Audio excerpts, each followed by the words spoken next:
Nostra temperatura del corpo è intorno a 37 gradi. Per circa 25 gradi non sentimos bene. Ma la temperatura d'ora è durante l'inverno più bassa. Per cui troviamo soluzioni per avere ciò. Il più semplice sono stias.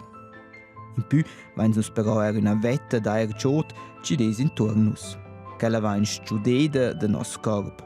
Simile a una pigna. Se il vento boffa però, allora boffa l'aer da vento che la vetta d'aer ciò e da aer frei arriva wieder nel nostro corpo. Nos veins, malgrado che il nostro termometro muossa in alla stessa temperatura, tot un dandet già più freddo. Conosceis forse da dir col velo. Eins co partir e senza tutto ok. Ma da l'um che clappais un po' in sveltezza, vais freddo als mems. Ecco, la vetta d'aer ciò va in buffeta da vento. Il secondo fattore che ha influenza sulla temperatura sentita è l'umidità dell'aer.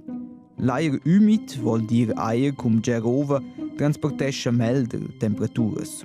Se l'aer è umid e freddo, allora transporta l'umidità da vento l'aer ciot. Nus clapains più svelt freddo. Et, also malgrado stias ciots, l'impressione che il freddo giaia tris pelle ed ossa. Otter der aer süd. Quel contiene fitch poca umidità. Ed usce ne pudains negoce svelt l'aer ciot intorno. Usce può essere che vains frei del space con 5 gradi, intent che vains con stess stias, mein frei che il termometro muossa 9 gradi.